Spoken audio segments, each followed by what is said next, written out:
Уважаемые наши участники, мы рады приветствовать вас. Мы все знаем о том, что все, что мы сегодня взяли здесь, на этом медиафоруме, нам необходимо. Но как же нам прожить, если нас всех застал кризис? А кризис застал практически весь мир. И застал он всех не просто врасплох, а застал надолго, да? Мы думаем, что мы, в принципе, год протянем, и, в принципе, какими-то вот способами мы протягиваем. Но а если кризис надолго, это практически уже второй год мы живем в кризисе, и это повлияло практически на весь наш медиарынок. Если сказать коротко, то наш рекламный рынок еще 3 года назад составлял $6 миллионов. Это давало нам возможность развивать как большие СМИ, так и региональные СМИ. То есть какая-то часть рынка, рекламного рынка перепадала на региональные СМИ. Я считаю, что вот эта сессия, она очень важна для нас, для всех, как для медиа-менеджеров, для тех людей, которые хотят быть на плаву и не только влиять на умы, а хотя бы сейчас остаться на плаву. И у нас на связи находится человек, генеральный директор издательского дома «Алта Пресс», который в настоящее время имеет в своем составе современную типографию, собственную радиостанцию, несколько сайтов и издает 12 газет и журналов. В 2002 году он организовал школу практической журналистики, где сегодня обучается более 200 студентов профильных специальностей вузов мира. То есть вы представляете, кто сейчас у нас будет спикером. Это один из лучших менеджеров России. Он был награжден такой вот наградой. И хочу вот представить вам Юрия Пургина. Юрий Петрович, вы с нами на связи? Да, конечно. Здравствуйте, уважаемые коллеги. Я правильно произнесла вашу фамилию? Абсолютно, абсолютно правильно. Мы рады вас приветствовать. Меня зовут Хайргуль. Очень рады видеть вас. Вы видите, это Нарын. Это один из лучших наших регионов, где воспитываются самые лучшие специалисты в медиасфере. Потому что мы знаем, что, ну, конечно, Сыкуль, потом Нарын, потом дальше. Это шутка. Мы очень рады вас приветствовать. Мы ждали вашей сессии. И у нас есть 1,5 часа. Из них 45 минут отдается на то, чтобы вы могли презентовать свою программу или то, что вы нам хотели рассказать. Пожалуйста, вам слово. Спасибо, Хайргуль. Хочу вас поприветствовать с Алтая и поздравить с 8 сентября. 8 сентября во всем мире – это День международной солидарности журналистов. И на журфаке он отмечается особенно, потому что солидарность – это то, что сегодня необходимо всем журналистам без исключения, поскольку то, что происходит в нашей с вами среде, то, что происходит у нас с вами на рынке, на нашем медийном, заставляет, в общем, думать о том, какое будущее у нашей профессии, есть ли оно в принципе, кем мы будем завтра с вами, что с нами будет происходить. И думаю, каждый из вас задает себе эти вопросы, но помимо глобальных вопросов есть очень конкретные вопросы. А как жить завтра? А на что жить завтра? А где они деньги? А как платить зарплату своим журналистам? Как содержать ньюсрумы? Что с этим можно делать? И хочу сказать, что вы в своих мыслях, ну, как, собственно, и весь мир, очень близки и тем, кто об этом думает сегодня в России, потому что на наших рынках происходят те же самые истории, они сужаются, они катастрофически становятся очень слабыми. И если еще недавно можно говорить о том, что вот у нас есть такой сильный рынок, другой сильный рынок, то сегодня все рынки явно ослабли, доходы медийные резко упали. И, в общем, я думаю, что это повод не вешать нос, а задуматься о том, что можно поменять, как можно измениться с тем, чтобы встретить эти вызовы, которые есть сегодня, достойно. Ну и, с вашего позволения, поскольку времени у нас очень мало, я перейду к презентации, чтобы поделиться своими мыслями и рассказать о том опыте, как мы зарабатываем на жизнь. Я здесь представляю не только издательский дом «Алтапресс», но Альянс независимых региональных издателей, который объединяет более полусотни издательских домов, достаточно крупных издательских домов в провинциальной России, в различных регионах. У нас есть наши члены. Долгое время я был президентом АНРИ, сейчас являюсь членом этой организации. И то, о чем я буду рассказывать, в общем, характерно в целом для российского медиаландшафта и характерно в целом для, наверное, неких мировых историй. Итак, попробуем перейти к презентации. Видно же презентацию, да? Видно. Можете продолжать. Все хорошо. Вот презентация, как вы видите, называется «Наступать, но в маске». Это вот мое категорическое к вам предложение, что не надо прятаться, не надо пугаться, надо двигаться, потому что и вы, и мы в России пережили множество кризисов. Это были общеэкономические кризисы, были инвестиционные кризисы, были политические кризисы, кадровые кризисы. И так или иначе мы с вами к этому, в общем, достаточно адаптировались. Хочу пояснить, что я имею в виду под словом «маска». Маска – это то, что защищает нас от экономической инфекции, которая передается не воздушно-капельным путем, а психосоматическим. То есть это когда неверные мысли могут привести к печальным экономическим последствиям. И если вы неправильно делаете выводы из того, что вас окружает, и неправильно ориентируетесь в том, что происходит в вашей среде, то вы рискуете потерпеть поражение, рискуете не выйти из этого кризиса. И, конечно же, вот маска, она необходима. А маска – это вот трезвый расчет, разум и креатив. Вот все это вместе дает какие-то результаты. Но поскольку вот кризисов мы действительно с вами переживали достаточно много, я хочу сказать и сразу начать вот с краткого резюме, чему нас научили кризисы, вот нашу компанию. Ну, во-первых, нельзя терпеть в надежде, что все еще вернется. Вот Хайрыгуль, она сказала, что вот мы ждем, все, уже второй год ждем. На самом деле надо понимать, что все, чего мы ждем, уже случилось и, в общем, наверное, никуда не вернется назад.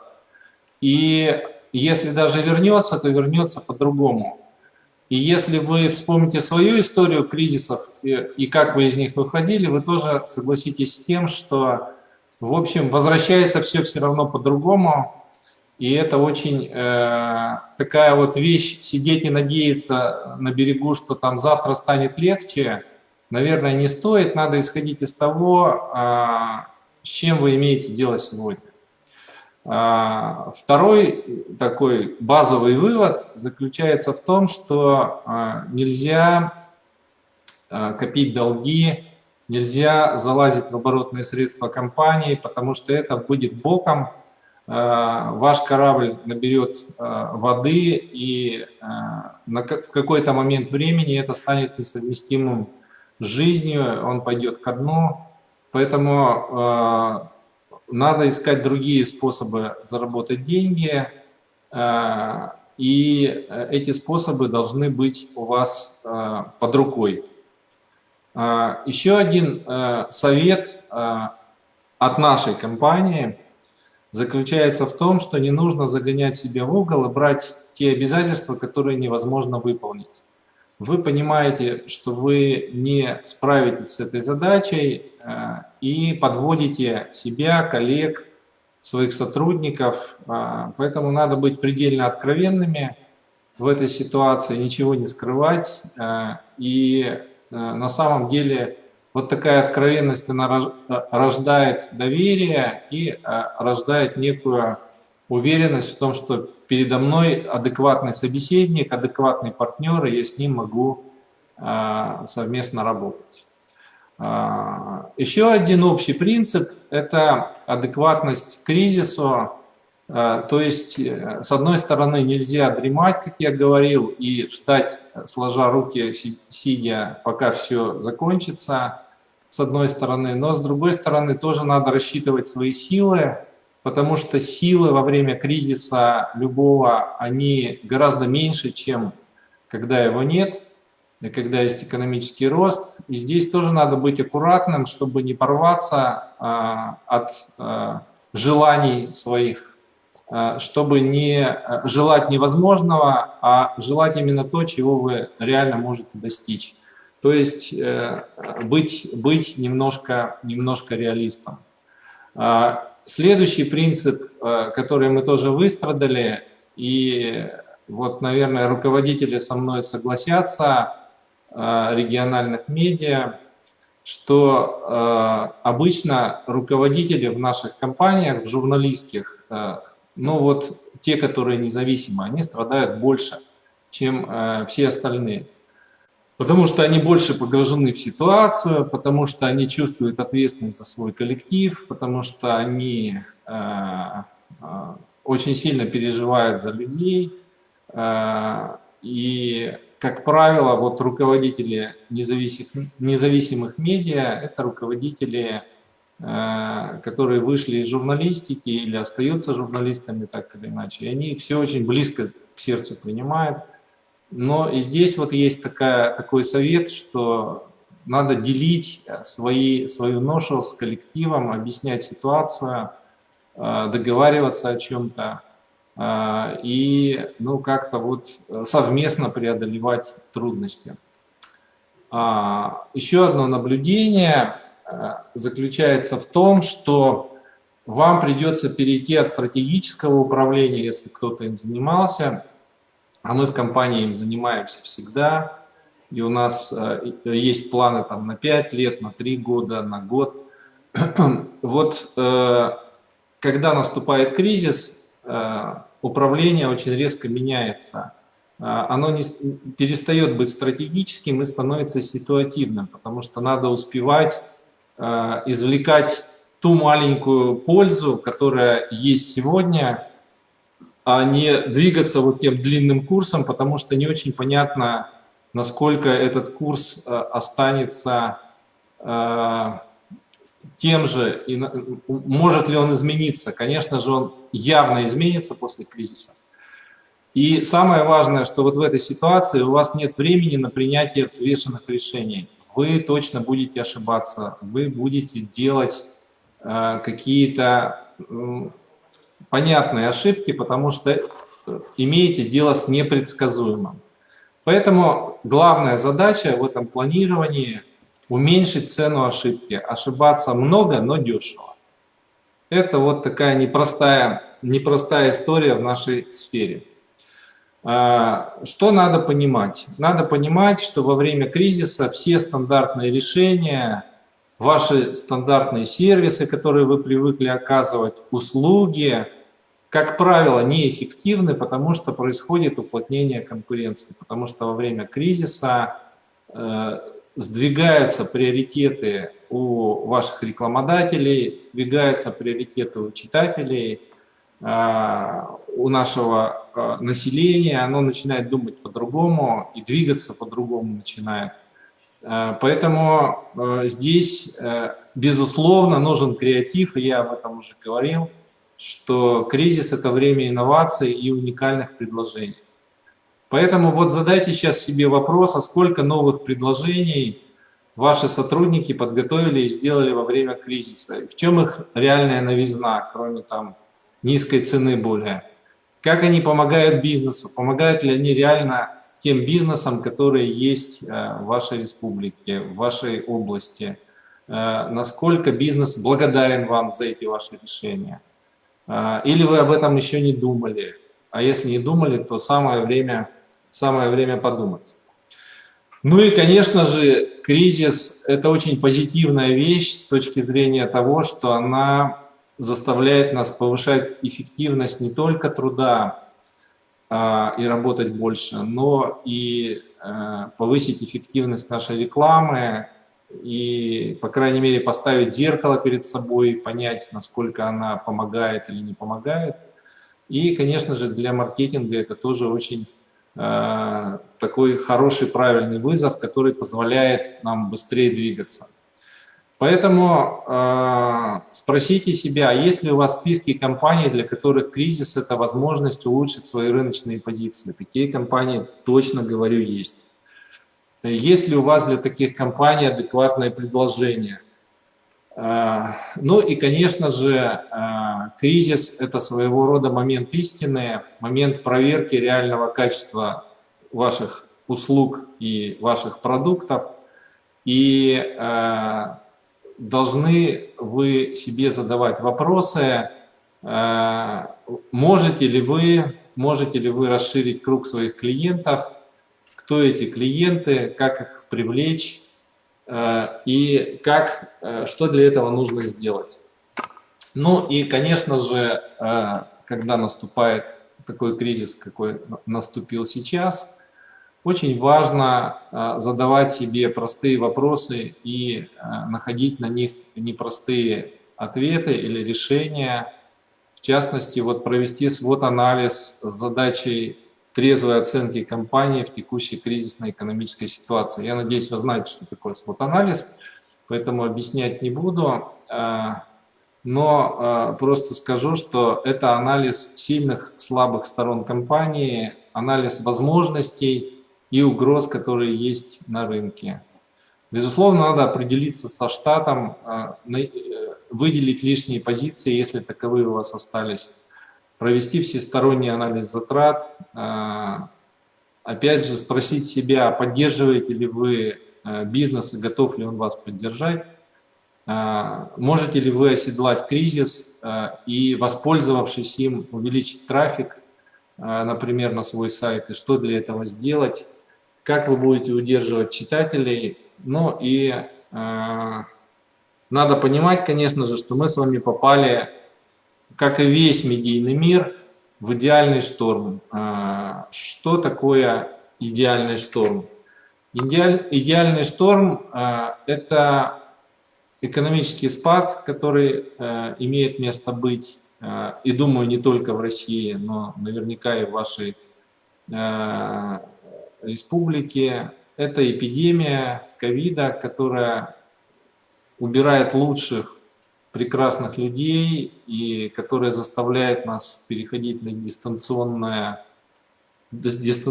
работу и лишает многие отрасли возможности развития. И, конечно же, на это еще накладывается кризис традиционной бизнес-модели медиа, когда основные деньги мы зарабатывали с вами от рекламы, а сейчас эта сумма там катастрофически падает, и она становится все меньше и меньше. Но немножко, чтобы разобраться с идеальным штормом, давайте вот посмотрим, что с точки зрения экономического кризиса происходит. Ну, вот в России, что говорят малый и средний бизнес? Что нам говорит? Он говорит, что сильно нас задавил государственный сектор, усилились естественные монополии госкорпорации, туда уходят профессиональные кадры, и концентрация всех технологий идет вокруг госсектора. Второй момент, то, что все концентрируется в центре. У нас это Москва, и, наверное, еще немножко Санкт-Петербург, но все-таки Москва. И, соответственно, низкий по сравнению со столицей уровень жизни в провинции, концентрация инвестиций и денежных потоков на федеральном уровне, это тоже есть такая история. Ну и есть нестабильные правила игры, высокий уровень неопределенности, в том числе в регулирующем законодательстве. Ну и, наверное, это надо даже отдельно выделить. Снижается деловая активность в регионах, и мы это чувствуем. Но это так очень по поверхности про экономический кризис, который испытывает вот малый и средний бизнес. Думаю, что у вашего малого и среднего бизнеса происходит что-то похожее или аналогичное. Конечно же, COVID-19, эпидемия, которая есть, и есть такая книжка Насима Талеба, возможно, вы его читали тоже, «Черный лебедь» называется, о непредсказуемых кризисах, которые периодически происходят, и о том, как на них реагировать. Я рекомендую вам посмотреть эту книжку, почитать ее, она полезная во всех отношениях. Ну и какие у нас здесь с точки зрения COVID-19 главные вызовы? Это, безусловно, пандемия, потому что из рекламного рынка выпадают целые отрасли.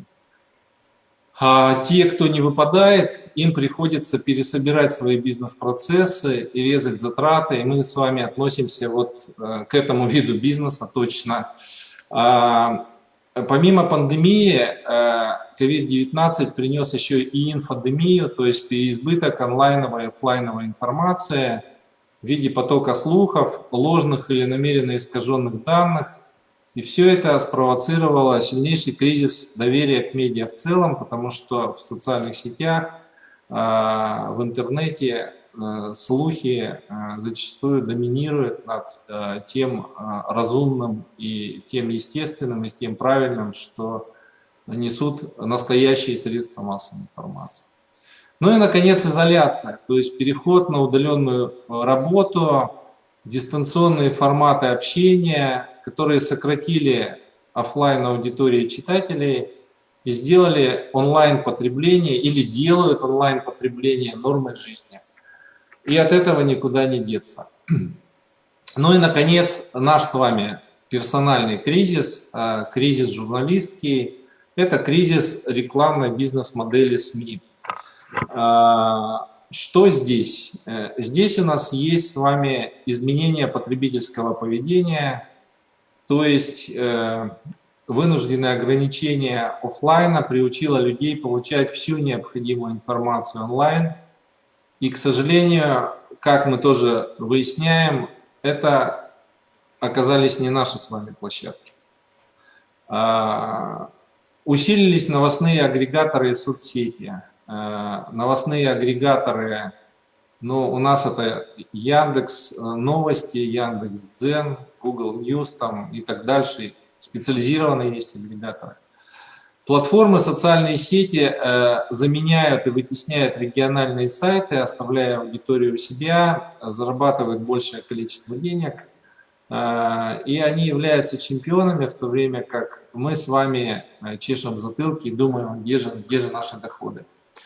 Ну и, конечно же, компании сами становятся медиа и стремятся работать с потребителями напрямую. Говорят, зачем нам посредник в виде СМИ, когда у нас есть Инстаграм, зачем нам рекламное или диджитал-агентство, нам это все не нужно, мы сами справимся со своими маркетинговыми задачами.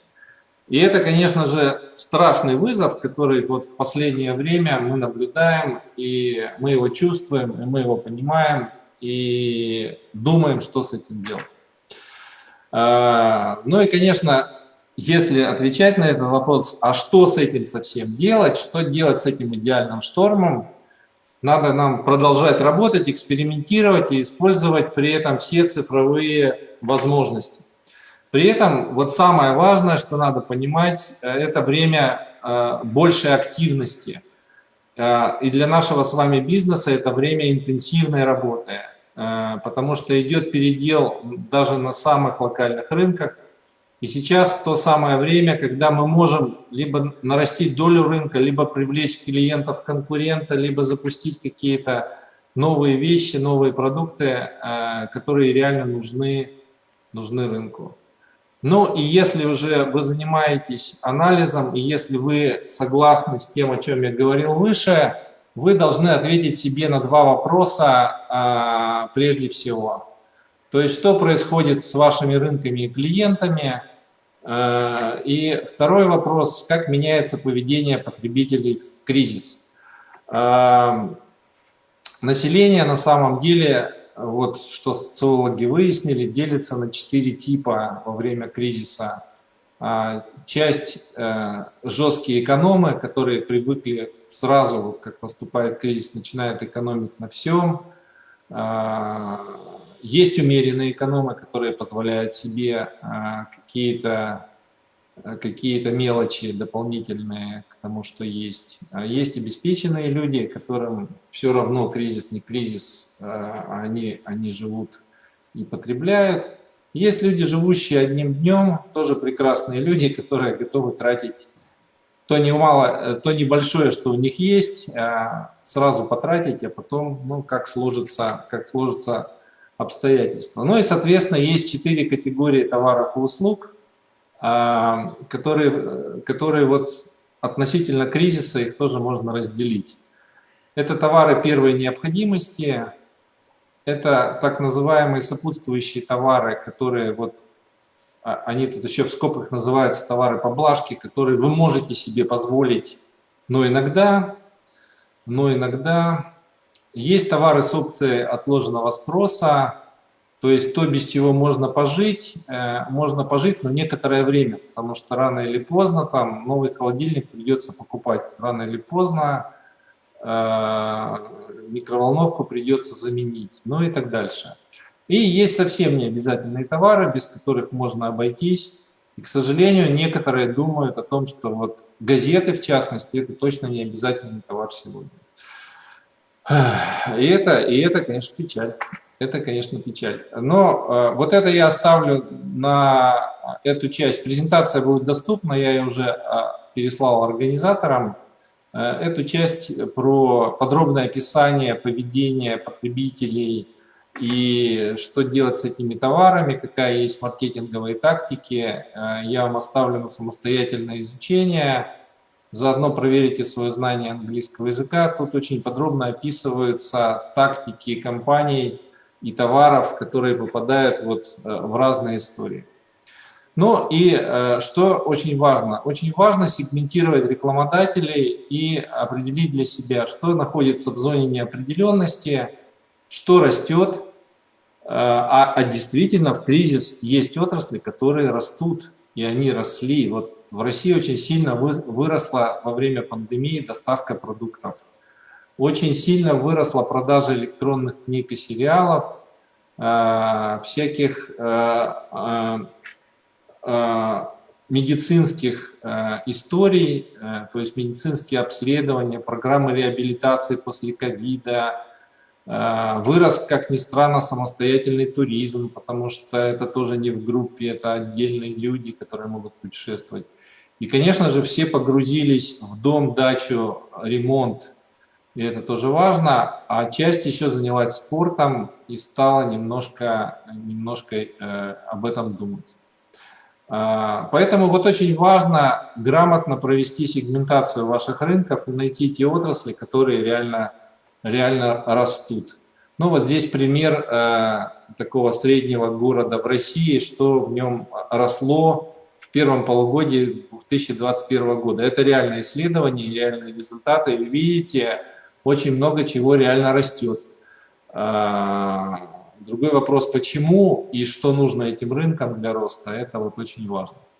Ну и мы с вами говорили про модели монетизации, про модели зарабатывания денег. Но из них вот зарабатывание на рекламе – это только очень небольшой фрагмент того, чем надо заниматься. Потому что продолжать надо заниматься подпиской. Есть еще краудфандинг, фандрайзинг и прямые дотации. Есть издательско-полиграфические проекты.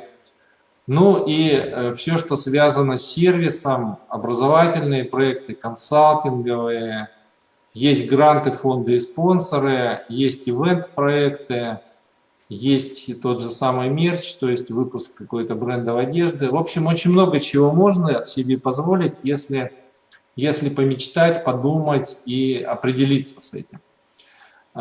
Безусловно, очень важно проводить во время кризиса мониторинг конкурентов, и мы очень тщательно смотрим на продуктовую линейку и проводим аудиторный аудит, что есть у наших коллег ближайших и что мы можем сделать. Мы смотрим дополнительные услуги, какие они оказывают, мы смотрим на ценовую политику, мы видим, как они от нас отстраиваются и думаем, а как мы отстроимся от них. Мы думаем о территории распространения, нельзя ли ее расширить или нельзя ли ее сфокусировать на определенной нише. Мы смотрим на позиционирование и мы смотрим на аргументацию клиентов при выборе того или иного нашего конкурента. И, конечно, очень важно провести перепись, но не населения, а перепись клиентов в поисках живых бизнесов. И здесь есть вопросы, на которые вы должны ответить. Я думаю, что внимательно посмотрите и определитесь. Ну и, конечно же, некоммерческий сегмент. Сюда входят департаменты и ведомства, у которых есть деньги, с которыми можно взаимодействовать и которые интересуют информационная составляющая. Есть водоканалы, другие городские всякие муниципальные учреждения, есть образовательные учреждения, которым надо проводить кампании по набору обучающихся в свои учреждения. У нас вот есть центры поддержки предпринимателей, мой бизнес, есть объединения предпринимателей, ну и так дальше. То есть некоммерческий сегмент – это тоже постоянный источник ваших доходов. Ну и перед тем, как привести несколько конкретных примеров, что сделали мы, просто еще для ваших рекламодателей 7 важных причин, почему важно рекламироваться в кризис. Ну вот первая причина, что на фоне молчаливых и медиапассивных ваш клиент получает больше охвата и внимания за те же деньги. Потому что он на виду, а его конкурент нет. Вторая причина, если не рекламироваться, привычки потребителей поменяются и они уйдут к другим. Вот как меняются привычки потребителей, я уже начал рассказывать, что они сразу сегментируются на определенные категории. И любой кризис – это время смены привычек и отказ от лояльности к определенным брендам и продуктам, потому что клиенту гораздо легче изменить вам в переломное время. Поэтому связи надо поддерживать с клиентами, и об этом надо говорить вашим потенциальным рекламодателям. Еще одна причина, если вы будете молчать, вы будете слабыми и нерешительными в глазах покупателей, и, конечно же, это сыграет на руку более активным конкурентам. Четвертая причина. Если замолчать, то трудно будет вернуть узнаваемость и доверие. Потому что если вы молчите, вас забывают, и когда начинается восстановительный рост, молчуны растут, обратите внимание, в 3 раза медленнее, чем те, кто о себе говорил во время кризиса. Это исследование кризиса 2008 года. Ну и еще одна причина, то, что клиенты воспринимают рекламу в кризис как признак стабильности компании. 86% потребителей склонны выбирать товары или услуги той компании, которая была активна в кризис. Обратите внимание, как много. То есть, если компанию видели в кризис, видели ее в рекламе, то это означает ровно то, что и после кризиса надо следовать и покупать товары в этой компании. Предпоследняя причина заключается в том, что потребитель не ждет, что вы перестанете рекламироваться во время кризиса, хотя, это естественно сократит затраты на рекламу. Скорее наоборот, им важно знать, какова ваша позиция во время кризиса, что вы делаете интересного, как вы меняетесь, что вы делаете для клиентов, как вы защищаете своих людей. И правильные компании, они об этом рассказывают, тратят небольшие, конечно, деньги, но тратят на рекламу, в результате получают хорошие эффекты. Ну и заключительная причина, она в том, что бизнесы, с которыми у человека есть какая-то эмоциональная связь, вот здесь конкретный отзыв: пекарня у дома, магазин рыболовных крючков или студия фитнеса – часть моей жизни. Хочется, чтобы у них все было хорошо и сейчас, и потом. Но необходим какой-то призыв с их стороны, даже просто слова о том, что они тоже мной дорожат. Вот если вы проявляете, ваш рекламодатель проявляет близость к своему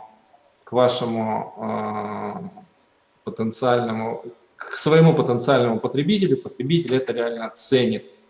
Ну вот, а как отвечали на кризис мы в нашей компании? Ну вот первое, что хочу вам показать, это такой видеомост, который мы провели, вот как сегодня видеомост. Мы его провели по защите предпринимателей, на которых нападал крупная сеть супермаркетов, и которая, пользуясь тем, что она там пыталась банкротиться, она решила еще обанкротить всех поставщиков товаров и услуг в эту сеть. Ну и вот мы провели такой прямой эфир, в который пригласили и депутатов, и деловую Россию, и в результате смогли повлиять даже на арбитражный суд, который стал пересматривать дела, которые механически он вносил, и в результате могло остаться без работы, вот видите, там 16 с лишним тысяч человек. Мы выпускаем вообще-то газету, да? Газета наша выглядит вот таким вот образом, большой формат, B2, но накануне кризиса мы стали выпускать журнальный формат газеты, и делаем это 6 раз в год. Делаем по тем интересным рынкам, которые живые, которые действуют в регионе. Вот это аграрный выпуск. Аграрный выпуск в разгар пандемии, который вышел в прошлом году. Вот так он выглядел, можете посмотреть. Здесь есть интересная журналистика, здесь есть интересные иллюстрации, даже есть вот гороскоп. А это другой вариант. Это мы провели конференцию виртуальную. Поскольку у нас есть компетенция модерации дискуссий, мы провели конференцию «Алтай Агро». Видите, первый онлайн-форум для агробизнеса. Он проходил тоже в прямом эфире.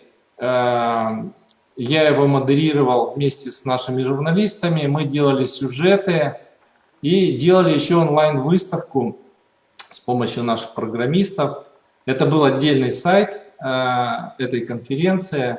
И, в принципе, конференция была очень успешной. В ней приняли участие много хозяйств, мы заработали много денег. Вот что делать в пандемию, когда ивенты все запрещены? Мы сделали виртуальный мужской клуб. Здесь есть ссылка, потом можете зайти, посмотреть эти сюжеты, и увидите, сколько партнеров у этого мужского клуба оказалось. Вот они здесь отображены. И на этот мужской клуб мы собрали элиту нашего бизнеса и рассказывали им о разных интересных историях, которые происходили с их коллегами.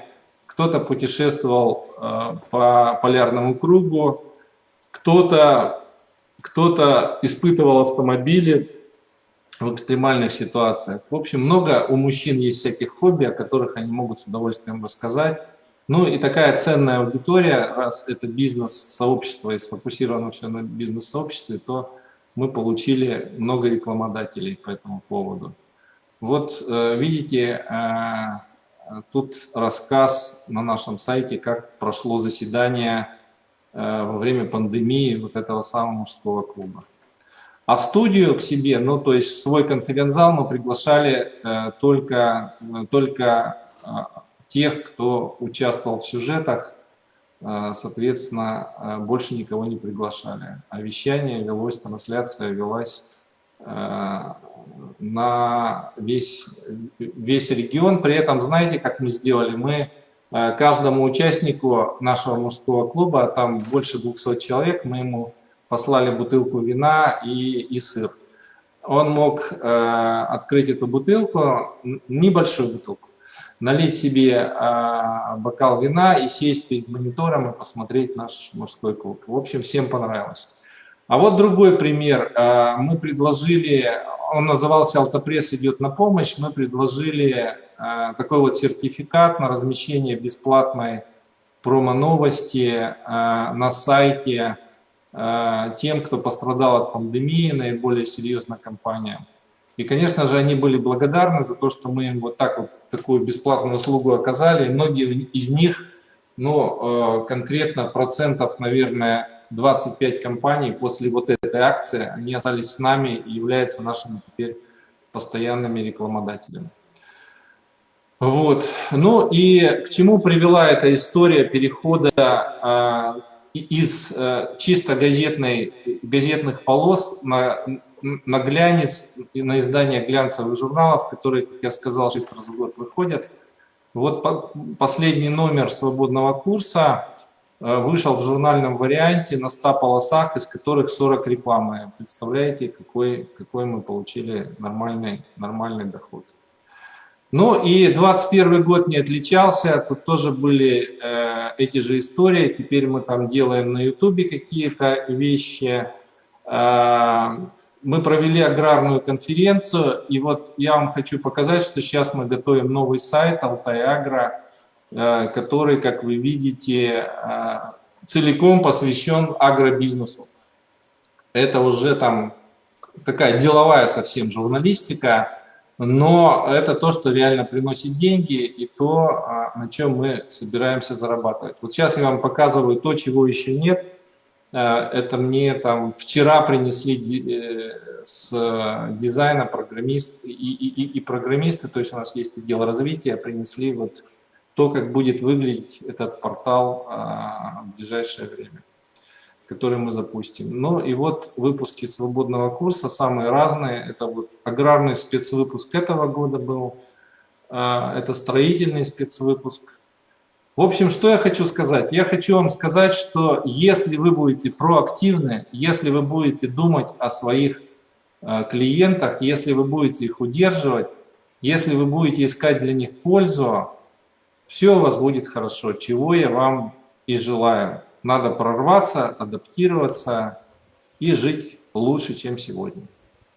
Спасибо. Собственно, все, что я хотел, я рассказал. Теперь готов ответить на ваши вопросы. Спасибо вам большое, Юрий Петрович, за очень интересную сессию, потому что мы все понимаем, у нас действительно та ситуация, где мы не просто должны выжить, мы должны хоть что-то давать нашему зрителю, аудитории, чтобы они оставались с нами. Но вот у меня, прежде чем я дам слово нашим участникам нашего форума, я бы хотела задать один вопрос. Вот вы говорили о том, что мы не должны молчать, рекламировать себя. Вы имеете в виду, мы, СМИ, средства массовой информации должны больше сейчас вкладывать в то, чтобы себя рекламировать, чтобы остаться на плаву, так?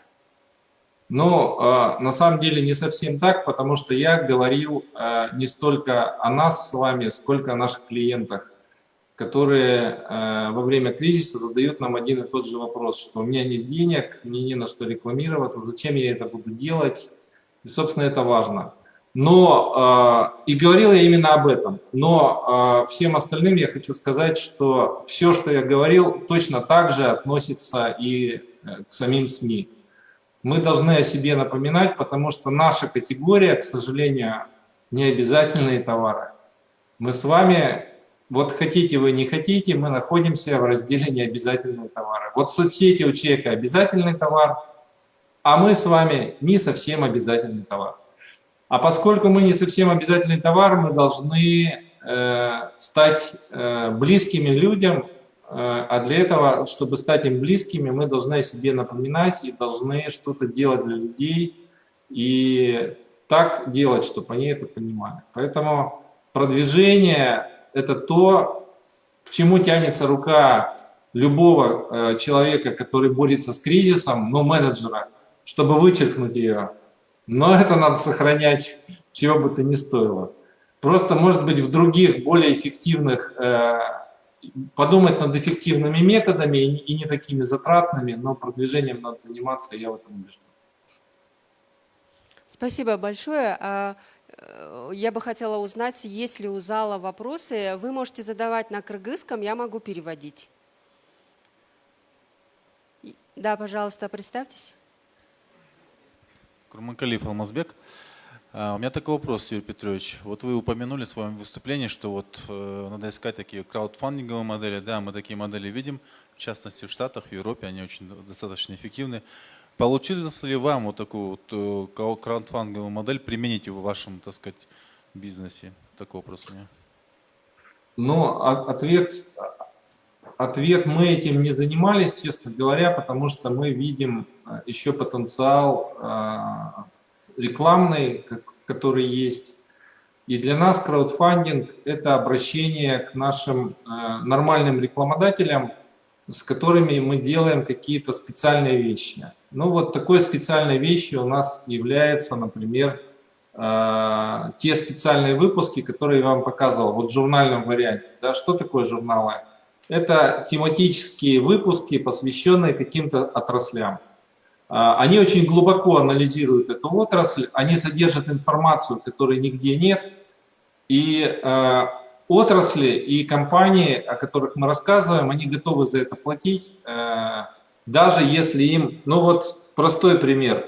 Смотрите, есть у нас с вами аграрный сектор. Мы никогда не могли к нему прикоснуться, потому что, ну, аграрию зачем рекламировать свою продукцию?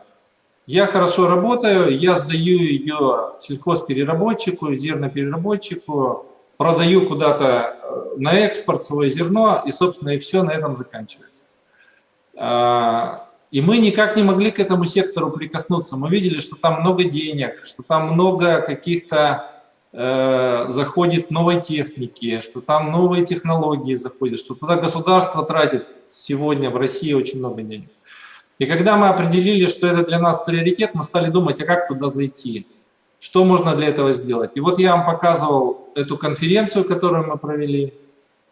Там мы собрали достаточно большое количество средств. Я вам сказал, что эта конференция вылилась в то, что мы сейчас сделаем специальный сайт B2B, который будет посвящен агропроизводству в Алтайском крае. И вот этим мы этот сектор зацепили, мы не могли его зацепить всю нашу жизнь. Все 30 лет мы ходили мимо. Нам говорили, нам не нужна ваша реклама, у нас другие рынки сбыта, зачем нам тут региональные издания. Вот. Поэтому краудфандинг это, наверное, следующая история, пока мы живем за счет рекламодателей. Ну вот у меня в связи с этим следующий вопрос с краудфандингом, наверное, связанный тоже. То есть есть ли понимание у ваших читателей, общества, ну, вот в Алтайском крае, что вот очень важное значение журналистики в целом для общества, именно качество журналистики. Есть ли у них такое понимание, как вы считаете? Ответ, к сожалению, отрицательный, должен быть откровенным. Не так много в России успешных моделей краудфандинга сегодня. И, как правило, это федеральная история, местных историй практически нет. И все эти истории вам известны наверняка. Это история там, телеканала «Дождь», это история «Новой газеты». Ну и, наверное, все, потому что ведомости закончили свою эту программу. Да. Спасибо большое. Спасибо большое. Аделя Лаишева. Да, мне интересен, знаете, какой вопрос? Вот мы работаем, если это газета, значит это просто газета.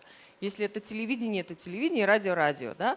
И мне интересен ваш процесс перехода в такую вот мультиплатформенность, да, ведь это нужны новые кадры, это нужно освоение новых профессий. Вот как вы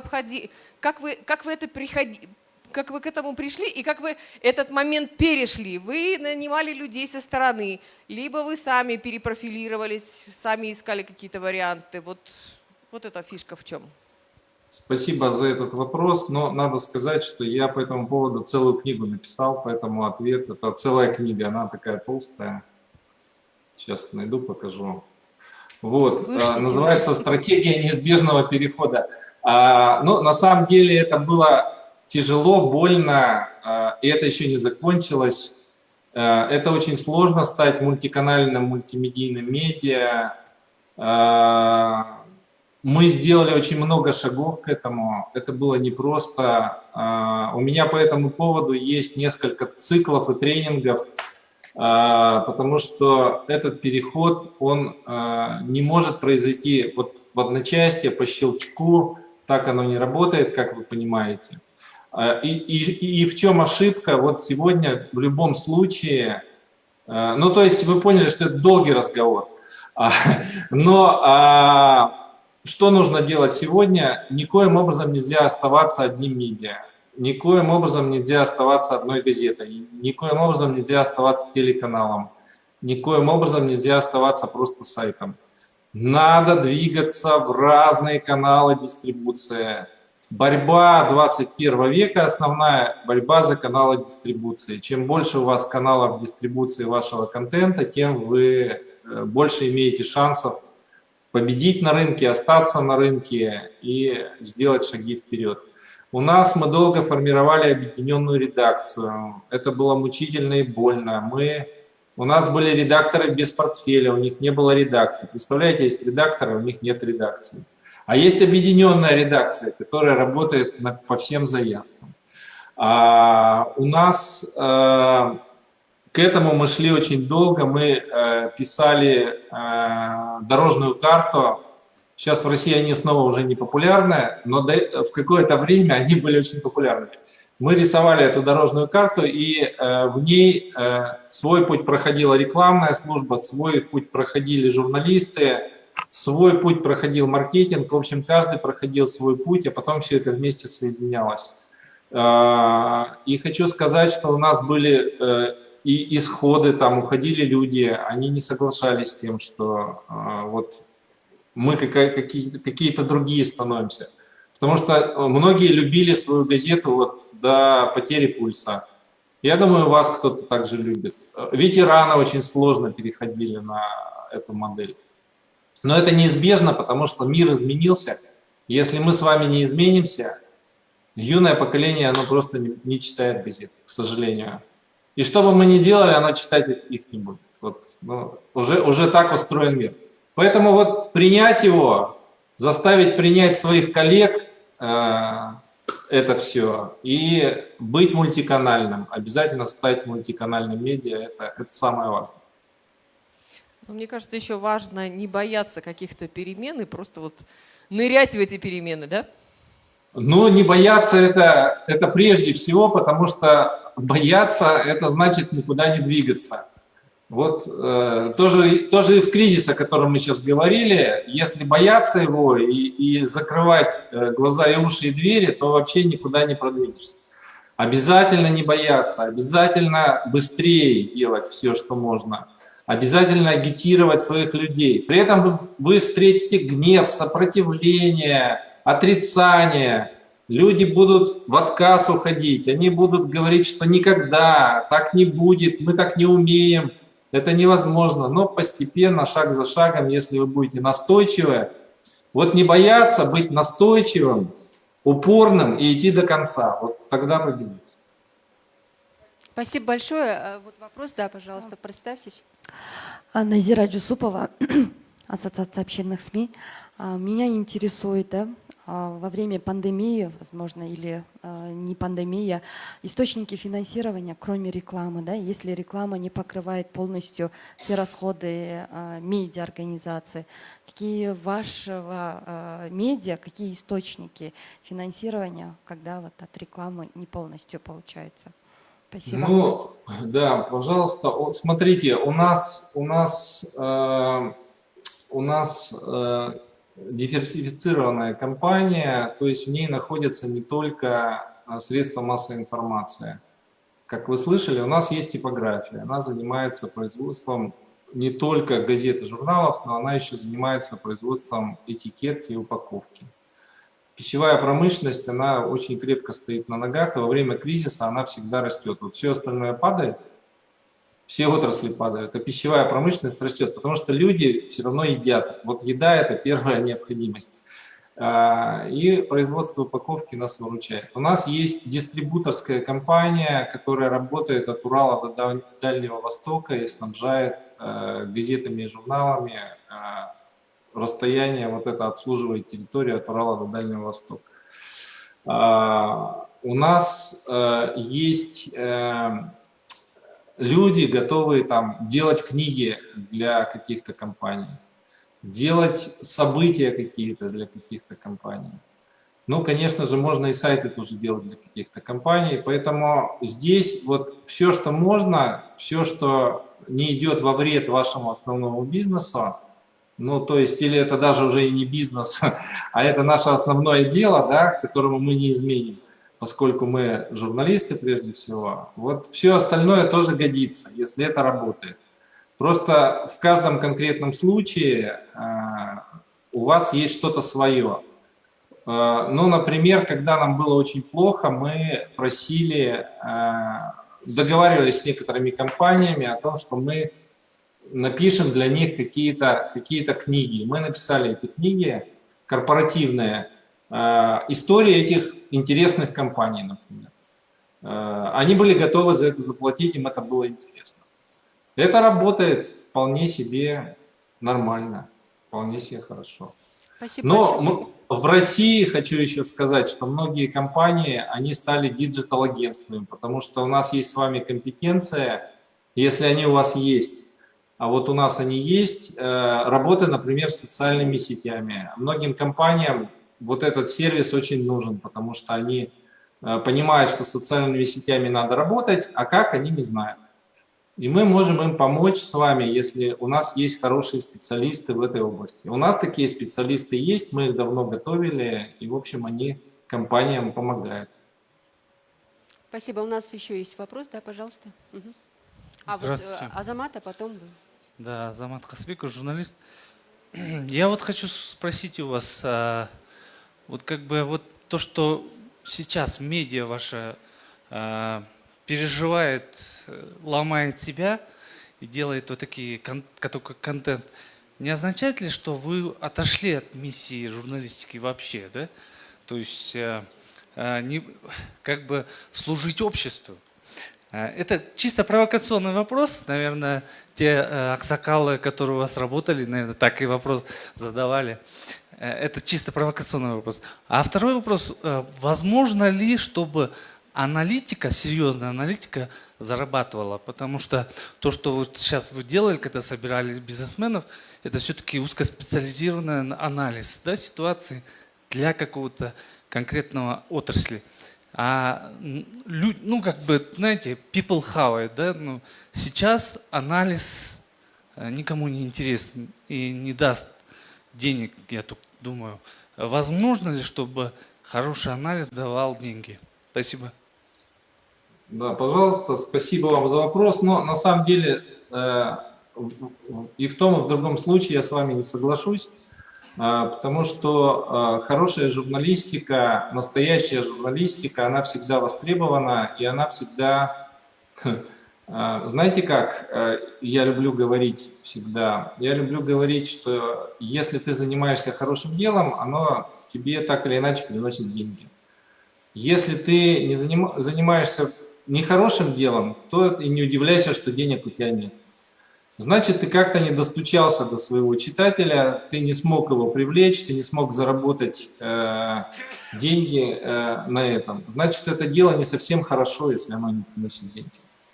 Потому что деньги – это эквивалент благодарности людей, это выражение их потребностей в вас.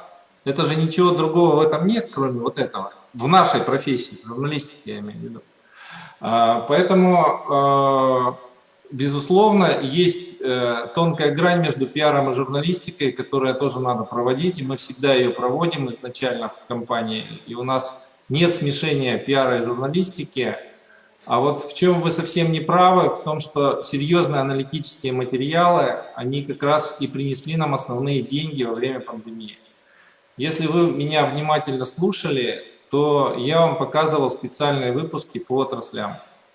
Вот в этих выпусках по отраслям собрана самая интересная статистика, глубокая статистика, за которую компании не платили непосредственно за статистику, потому что это журналистика, мы ее собирали там своими силами. Но компании вставали в эти номера, потому что они были интересны целевой аудитории, с которой эти компании хотели работать. Ну, например, один из выпусков, который я не показал, но он у нас тоже есть в активе, мы его делаем в начале года. Он посвящен 100 крупнейшим налогоплательщикам региона. Вот это о чем? Это о том, за счет чего наполняется бюджет. А как платятся у нас налоги, а как они собираются, а кто основной плательщик. И мы очень много интересного смогли рассказать нашим читателям, анализируя вроде как эту скучную информацию. И они с восторгом это читали. И это был не потребительский, не обывательский интерес, потому что мы выяснили, что у нас, например, очень много налогоплательщиков крупных – это государственные компании, которые не зарабатывают деньги, а которые их тратят. Но всякие ведомства, да. И это очень плохо для региона, потому что региону надо быть самоокупаемым, а не жить там за счет бюджета и за счет чужих средств.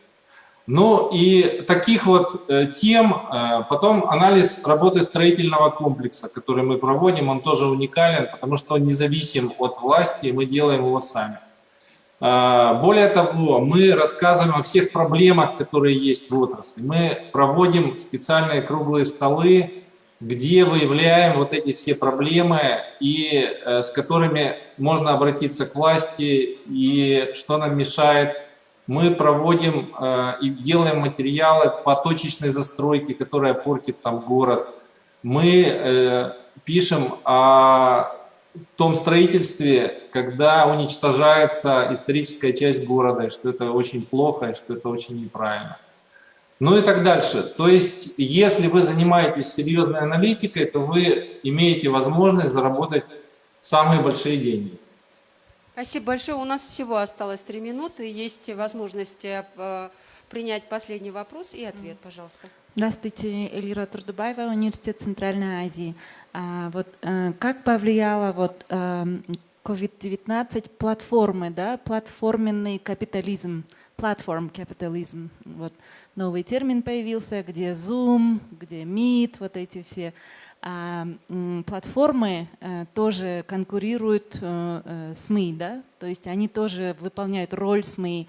И как это повлияло, платформатизация. И еще открытые данные, большие данные, они в открытом доступе, каждый может взять, анализировать и делать дата-анализ, анализ данных, и тоже как дата-журналистика. Да? И ваша редакция, вы занимаетесь ли дата-журналистикой, и как вы анализируете свою аудиторию ежегодно, или как вы проводите вот эти исследования вашей аудитории?